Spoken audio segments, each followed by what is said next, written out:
Morning. Morning, guys. Good morning to Morning, you. Lagos. Tunde Okufi is at Big Coofs on Twitter.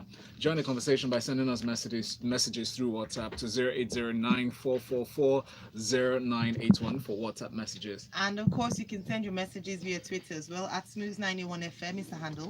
Use the hashtag freshly pressed 981.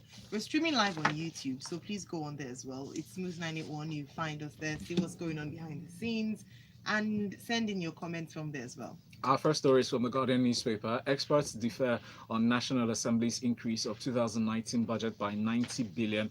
One of them, he is a candidate for the Abundant Renewal Party of Nigeria, ARPN, in the last general elections, Mr. Tope Fashoa. He said increasing the size of the budget was desirable when it's used not when it's not used for unproductive spending.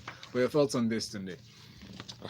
Okay, so this is our quintessential annual debate and argument as to how we should use our scarce resources. And I mean, if for those out there who like to delude ourselves or that Nigeria is very wealthy and we have an abundant, there's no nation with abundant resources. That's clear, even abundant money to spend. And in the last couple of years, especially since oil prices started to decline, it became even more apparent in recent times. I mean, it's been apparent for forever, to be honest, that we don't have abundant resources and we can't spend our way out of trouble all the time. And that it's become more and more clear, obviously, in the last, especially in Buhari's administration, because he would argue that he inherited a mess, so to say.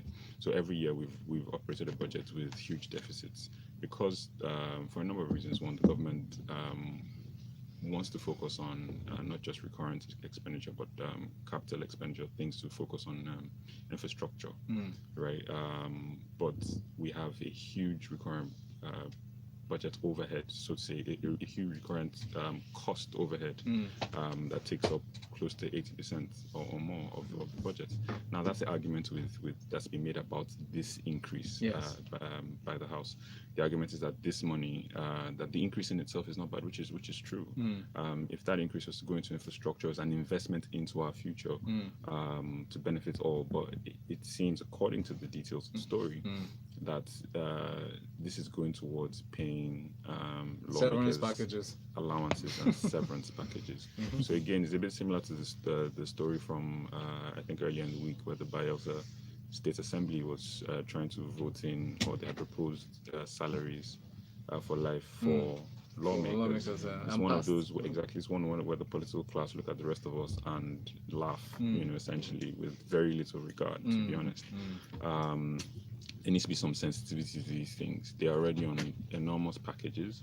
We know how long we argued, or people argued, for the minimum wage, and whether you believed it was the right thing or not, they were part of the class or the group that said we couldn't afford it, right? So for them to come out now and increase their own packages, it's a bit insensitive. But by the rules and by the law, I mean, you can't argue. That's what this style of democracy is. When you have the legislature and you have the executive, it's actually legislature that votes money to be spent. That's why budgets are sent to the Senate, to the House. So I agree, right? The executive proposes what's to be spent.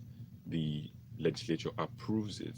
And the legislature has every right under the system to propose how much they want to spend, and nobody else other than themselves approve it. Do you understand? Yes. So it's one of those nuances that we as a people need to get used to, but it's why you need to populate your National Assembly with people with nation builders, people who with the interest of the nation at heart. But we are where we are.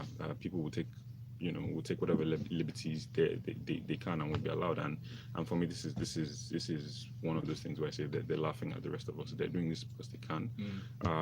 The other matter about security, that's not that's funny though. It's the story highlights, like we all know. I mean, I think there was a statement by the head of the EFCC a couple of weeks ago saying that some governors use insecurity.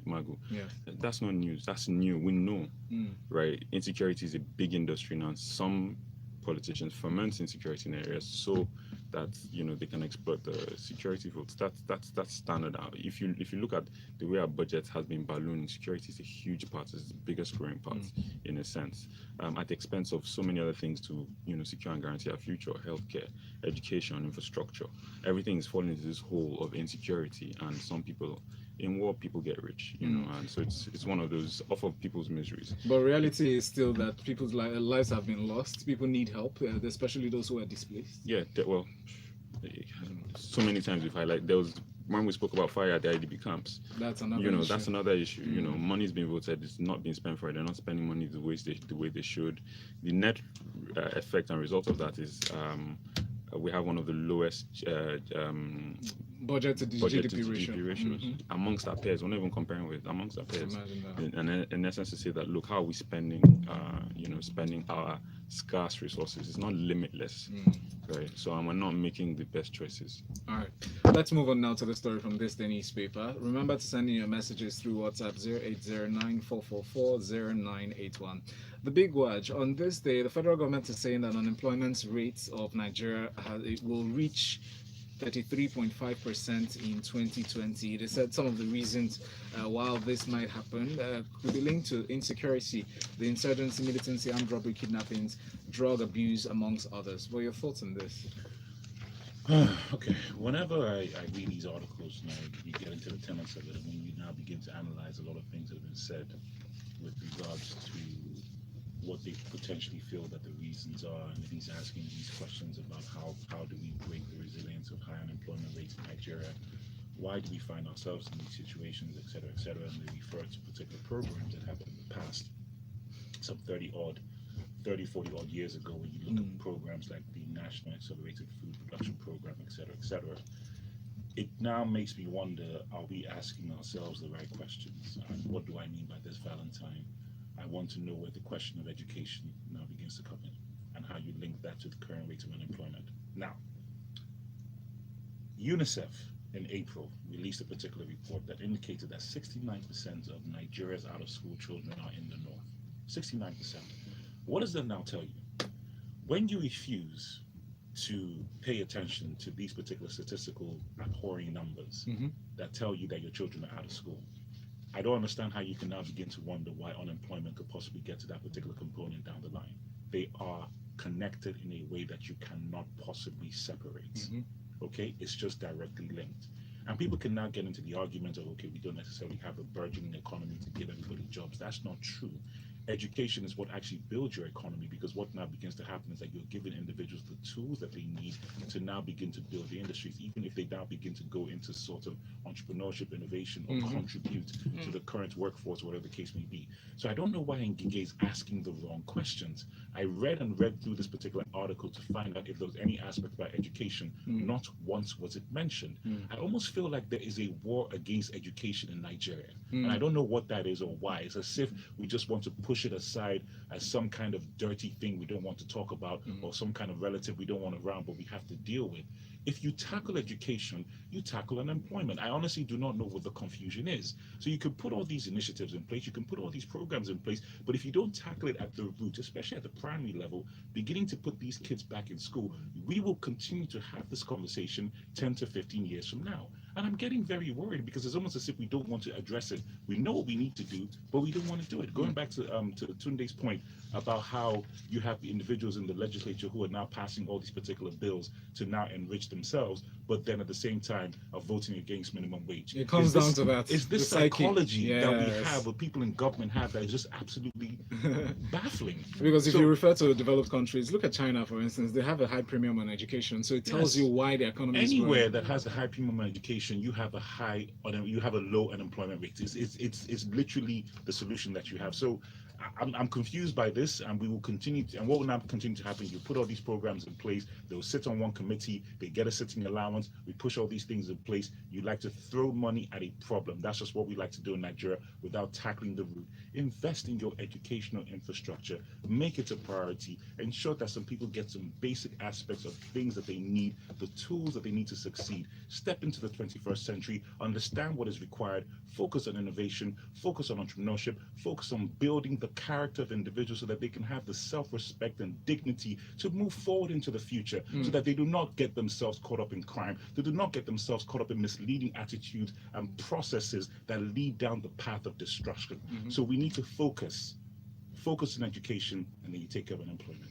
Please, thank you, Waji. I'll stick with you, but very quickly, let's take a message on Twitter. Twitter says, this is Balan Radurojai. He says, it's more apparent that we need to pay more attention, not only to who we vote into the legislature, but to the process of recalling them. The absence of this deterrent is the reason for a lot of nonsense we see coming out of those hallowed chambers. And more messages here. We have the hashtag is freshly pressed 91. Bolarinwa still adds to this. Yeah, the same message. Yeah. Okay, Ibrahim, MI from Akoka said, we base our budget on oil prices, which is a non-renewable resource and which the world is moving away from. The devil is in the details. I think we've been spoilt over the years because we're struggling to scale down and spending, especially on recurrent issues. Now, Waji, this next story is from the Guardian newspaper. Nigeria saves 673 billion naira from refining oil abroad. While we thought that was an expenditure, they said, well, we're actually making some savings. That's coming from the Nigerian National Petroleum Corporation Managing Director, the GMD, Dr. Mekanti Barrow. He noted that since the introduction of the scheme, the direct sale and direct purchase scheme, in 2016, that 29.5 million metric tons of petroleum products have been supplied on the platform, representing over 90% of the national requirements. Rhetorics or what?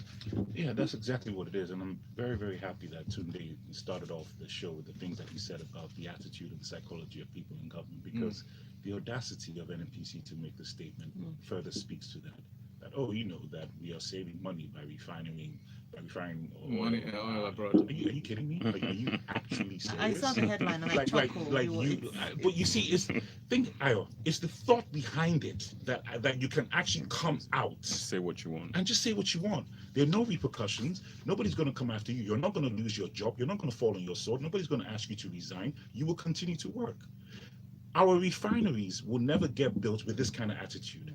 Why? Why would anybody put money towards investing in a refinery when you can just cheaply do it abroad? All you have to do is just go into a joint venture agreement with the individuals who are refining it offshore and just get some cutbacks and you're good to go. Why should I even waste my energy or time when I can invest that kind of money in just enriching myself without enriching the nation? And all the government has to do is be like, well, we're saving money, so sorry. But what I really want to know is the underlying issue. So is it a matter of trust in our institutions and those given the responsibility of revamping these facilities that we have, or is it a matter of trust? No, it's a matter of greed. Oh, Valentine, pure, unadulterated, grade A greed. That's what this is. And there are people who are making billions, not in naira, in dollars, from this level, from this attitude. So why should they care about anybody else when they continue to ball out of control? It's just that simple. Emmanuel from Ikeja says, we know what we have to do, but we do not want to do it. The bane of the Nigerian political attitude to development. This is sad. Ian says, I've digressed from the subject of discussion and been, so he says some people didn't waste their parents' investments in school fees. Talking about your Analysis. vocabulary and analysis. Ubo Machido just says, the head determines whether people would follow example. What don't our presidents think? What do our presidents think about education? Well, just stay with you. Let's finish up this set of stories. Now, this next one is from Thisday newspaper. Here, 7:45 on Freshly Pressed 91. Senate invites NPA, NIMASA, others over Apapa Gridlock. So there's been a series of meetings, people getting together, officials discussing this issue. What do you expect to come of this? Because the Senate Committee on Works invited the Nigerian Ports Authority at this time over the lingering Apapa Gridlock, and they've decided to talk about it again a few weeks before the end of this tenure. What are your thoughts? Okay, so your question is, what do I think will come out of this meeting? Nothing. Why so pessimistic? Well, I was going to say, Why? Okay, no. You guys know I Because lived it's in an Apapa Apapa. for Yeah. 9 years. What's the That's term number again? one. Number two, I was part of the AG, Apapa GRA Association. That's number Yes. two. Number three, I have sat in on these meetings enough to last me my lifetime. And it's just a bunch of jawboning and nothing is actually going to come out of it. But I'm you know, sorry. in recent times, the Vice President has visited our He spot visited, twice. he flew over, he's been, he has done an on-site check and everything else. Optics. Jack, diddly nothing is going to happen until these guys get serious. I want to give you guys some background context. You know where when the Tin Can and Apapa ports were built, part of the plan then in the 70s was to create networks of rail systems that would now take the goods from the particular port to all parts of Nigeria. That was how it is. If you actually go to Tin Can and you look at the entrance to the lab, you will see the railways. Guess what happened? They stopped because some government officials like, it's too much money. We'll go by road. So when you now begin to say that you have road networks that are not, this kind of vehicular movement was not designed for your road networks. It was designed for rail. Or you build more ports across the country to decongest that one particular port. So once again, we are asking the wrong questions. I don't know why the level of intelligence or intellectual capacity that goes into these things is eroded upon these individuals, and then you're now beginning to put Band-Aid over a gunshot wound. It doesn't actually make any sense. The issue is not the roads. The issue is not the port itself. Number one, that port is too decongested. Make sure you have all the other ports. Too congested, sorry. Make sure you have all the other ports functioning across the nation, across all the sea-coastal areas. And then how about you invest in the rail networks that can now begin to distribute these goods adequately so that we can stop having this conversation. I don't know why you keep visiting, you keep doing on-site checks, you keep saying this person's concerned, you keep saying that person's worried, but we keep coming back down to ground zero. Guess what? People are tired. Nobody wants to hear it anymore. Focus on the real issue, get to the root of the problem, and then we can now begin to have a real conversation. And that's a long step. If you take an aerial view of the Apapa Gridlock, you see it's a snake-like visual of something that's just static. I lived it. It's entrenched in my psyche. We're too busy voting the additional money for severance packages. Yes, that's what we're doing. That's one point. So why did you move, out of curiosity, why did you move out of Apapa? Because my wife wasn't having it anymore. A happy wife is a happy life. And to make sure it goes above the average life expectancy. Yeah, I want to make it. I want to make it beyond 55. My father's getting one. I want to try and get Fantastic. Thank Very you, wise. Tunde. All right, Tunde, I'll come to you for this one. Today is World Press Freedom Day, by the way, if you didn't know. Wow. And the theme for this year is Media for Democracy, Journalism and Elections in Times of Disformation. Well, President Muhammad Buhari has said yesterday that his government would not take any action that seemed to gag members of the media. If you were to give a scorecard, I mean, in his first term, how he dealt with the press, the media, how would you score him? It's today the World Press Day. Today, Yes, so I it can is say today. whatever I want today. Not necessarily. So earlier on, we did say that, it's today's our day to responsibility. just speak anyhow like this. Yeah, speak anyhow. The name, certain names, the name, for instance, of Deji Adeyanju, for instance, probably comes to mind. Yes. You know, in your ability to speak anyhow. Okay, so this is the kind of address that you would give on the global World Press Freedom Day. It's kind of thing that should be said, and we're very good at saying the right things. Just similar to the last story, showing concern. Yeah. But beyond concern, beyond saying the right things, actions speak louder than words. So in terms of scorecard, even if I don't want to give them an F, it's somewhere between an E and a D. To be honest, in press freedoms, that the gentleman I mentioned earlier was in detention for 78 days without charge. We have laws in the country that say if you can't charge a person with a crime and take him to court within what period of time now? He should be, I think it's not 3 days.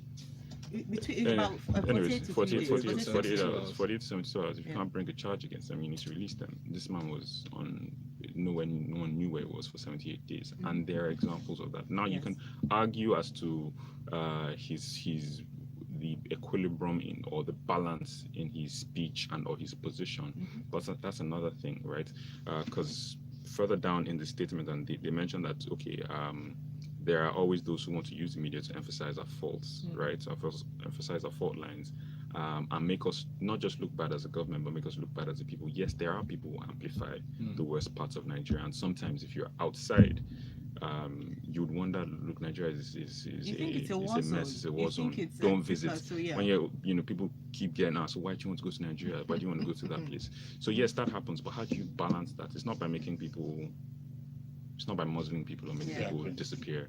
It's about providing the narrative that you want, right? So as they say, what is their perspective, and you should then counter that. So we don't do enough of that. We don't put out a strong enough positive message countries investing that. We don't have a program around that.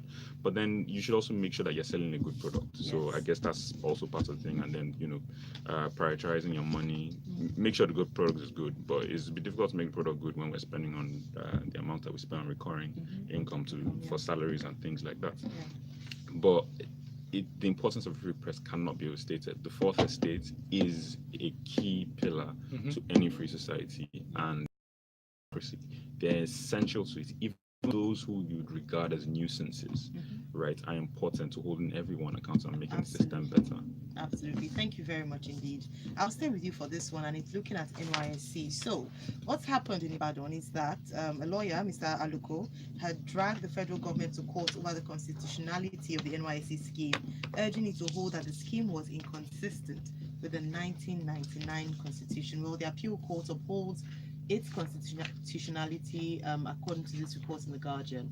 What's your take on this? Yes, so the man's argument was the constitutionality of the NYSC Act, but the thing is that the NYSC Act is part of the Constitution itself. Yeah, I was which is concerned. I'm not concerned, but I was a bit confused. That's the word. So it's probably not asking the right question, or he's not making the right prayers to the court, to be honest, because it's part of the Constitution. So in that regard, it can't be inconsistent. However, his argument is that it's inconsistent with the parts of the Constitution that say that the provisions to freedom of liberties, the right to life and threat to life, livelihood, and all of that. His argument is around insecurity. So you see, everything is a knock-on effect. His argument is if you get posted to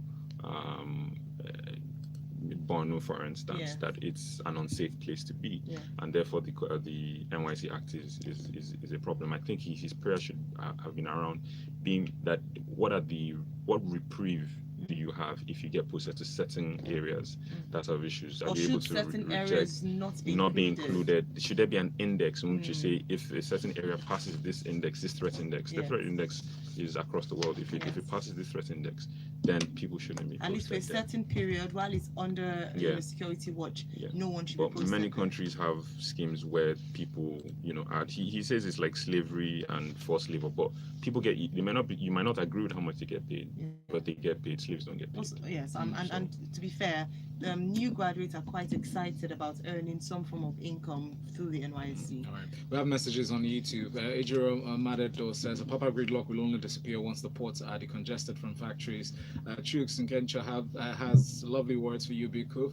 Said he loves your analysis, especially on the Apapa issue, and Nwaji as well. So these guys are taking us for granted. Uluagwemileke says no light. We provide our own electricity, no water, dig boreholes, insecurity. Those of us that can afford it build end-time walls, bad roads, buy SUVs. Maybe we need very localized government. And we have this other one on WhatsApp from Oben. It says the matter of Senate exit package not being overflogged. Is that not being overflogged? If you're an accountant, won't you factor in your professional fees? The root lies in an expensive democracy. Which is what we should expend our energies on. Thank you, Oben. All right, thank you, Oben. I think we'll keep on flogging certain issues until we see a change. We won't be overflogging. All right, Nwaji, I'll come to you for this one. EFCC arrests 37 Yahoo boys, recovers 25 exotic cars, says official. Isn't it interesting? Yahoo should take us to court. I mean, we spoke the word Yahoo. Like seriously, I'm actually surprised that they haven't. Yeah, someone's built a brand and we just destroyed it. I'm just thinking about it and looking at the headlines. Like, would Google take it? Somebody Nigeria recovered, arrests. So internet fraudsters. I mean, it's just English, right? All right. So Nwaji, exactly a week ago, we had a good discussion about this, and people came for you, even on Twitter. So I don't know if you want. I know we give people a warning, a caveat right there, but please speak your mind, Nwaji. Okay, first and foremost, I need to know what crime these guys committed. I'm sorry, because nothing in this particular article, unless I dig deep into the story, tells me that they've actually committed a crime. Because if you go into the story itself, it says that we have suspects who were living lavish lifestyles without any known means of livelihood. I'm sorry, isn't that part of maybe 90% of our government? There's just so many people. I'm going there today. Let's not even go to the political class. Let's go to civil servants. Okay, okay, thank you very much, government, civil servants. So should you go? That's a wider net. Yeah, a wider net. So should you go arrest them? What crime did they? You just shook a table. Let me use street language. Let's break the legs. Okay, so my point is, once again, I'm not condoning anything, but I just need to understand what the crime is. you looking at a bunch of young individuals, and they may have acquired wealth through any particular means. For me, for crying out loud, they could have rich parents, they could have inherited something. They could be into They coding. could be into anything. So I don't understand how, because you're young, because you're male, and because you have some appearance of wealth, that now means you're a Yahoo boy. All right, That so is let me just tell insane. you what Mr. Imam said. Mr. Imam is the representative of the EFCC. Said, what is the business of a university student, a new graduate, or used copper looking for money to buy a car of 10 million naira? So they found exotic cars. So how in is these new that? graduates. What does that mean? He might be selling cars. Are you the value police, or are you the police of laws? I don't understand. What is your business or your moral authority or whatever backing you think you have to question somebody's desire to want to buy a 10 million naira car? That doesn't actually make any sense. Yeah. I'm really ashamed. You know that what I anybody would- in law enforcement has the audacity to open their mouth Yeah. and make that statement. Sorry, Tunde, that's just to the link thing. it very clearly. Yeah, Do you know what I would expect from What? this? I would have expected the EFCC to come in to do this investigation, at least just trace Exactly. the money line. Exactly. So they need to work within the ambient and remit of the law as well. You Mm. must be able to tie them to crimes, which is the issue. We have a problem. We have an endemic problem with fraud and Yes. people's desires to get rich Yes. quickly, Yeah. right? So we 100%. do have that, which is that what does not highlights excuse people you. like, but it doesn't Yes. Thank you. excuse law enforcement from following process and procedure. That's it. These guys must be linked to a crime. There are any number of reasons why a university graduate will be seen with what they describe as what's an exotic car. A 10 Thank million you. naira car, sorry, to me, is not It's exotic. not exotic. In So Dubai, what the taxis are exotic cars. What is an exotic car? He said it He here. could be Mercedes-Benz, trading Lexus, Toyota, and expensive and mobile mobile phones. phones. And so he could from uni, So you Tunde, could your be phone is trading, expensive. you could be trading, you could be trading cars. Do Yeah. you get? Because you're an undergrad doesn't mean you can't I'm do glad that. you point out. And someone the, else could have set him up on following that. of due A relative process, could have very set him up on important, that. and also linking it to many public officials who are living way beyond their means and Yes. salaries. We have All more right. messages. Sorry, Bomachi does says, please, why is the number of people arrested by police always 37 in number? The ones arrested last week in Ondo State was still 37 in number. I do not understand. This is template press release. All right, thank you very much. Okay, so let me go to this final one very quickly. Tunde's Trader-Moni during elections was very popular and also very controversial. For the ruling party was great stuff, and then for the opposition it was fraud. This is not fair. Please tell us what Atiku is replying to Buhari. So from the point especially when you look at the we remember the debate, or if you don't want to describe it as uproar, at least debate it generated in the National Assembly as to that it wasn't voted for, it wasn't within the Appropriation Act, it wasn't money that was voted for. The executive's argument is that it is part and parcel of our many social intervention schemes. So on the face of that, it's difficult. It's 6 and half a dozen. It depends on what side you are on. You see from a different lens. Yes. However, the optics, to be honest, also don't look great because the vice president in his campaign tour going around the country, it can only be described as campaign tour going around the country, was promoting Trader-Moni and people getting 10K from it, and this was very close to the elections. There's no how it won't be viewed as, it's the problem with this is because it's almost the multiple social intervention schemes we have are not transparent enough. They almost seem start and stop. If it was regular and popular and had been in operation for a while, then those kind of issues and it cuts across governments, those kind of issues will go away. So it's difficult to fight it it's difficult to fault it, but you can also see Atiku's point and position. All right, thank you very Big much. messages here on Twitter. Samuel Sebanjo sent in this one. It says, sadly, our federal education institutions train students to be employees and not employers. # education reform. Cynthia says, of course, there's war on education. It is a keep the people uneducated syndrome, so they can't fight back. The more illiterate, the more hungry and dependent they are. Who has time for government wahala when they're trying to survive? Well said. Very interesting. And Bomachi does that. All right, so Big T here says, EFCC should show us the criminal code where it states it's illegal to ball. If you do not have evidence, let the boys go. Get evidence, take them to court, prove your case if you have one. If not, allow the boys. They add value to the economy. If you doubt it, ask the nightclub owners. Wow, it's a Friday after all. All right, I have from Ayo boss says, can Tunde please explain this? Oh well, he can't unfortunately now because we're out of time. Maybe Thank we'll you. send you a private message. Thank you, everyone. Special thanks to you, Waji, at Big Cove, at the corporate MC, and then Tunde at Big Coves. And happy birthday to Miss Ireti Bakari. Happy birthday, Happy birthday, Ireti, if you're listening. Happy birthday to you, and please wish her happy birthday. Her handle is at CCOG Lagos. Coming up next, we talk sports inside of the locker room. I invest when So they say, Sheikh, say your stand on I your don't support boy. Yahoo boys, bro.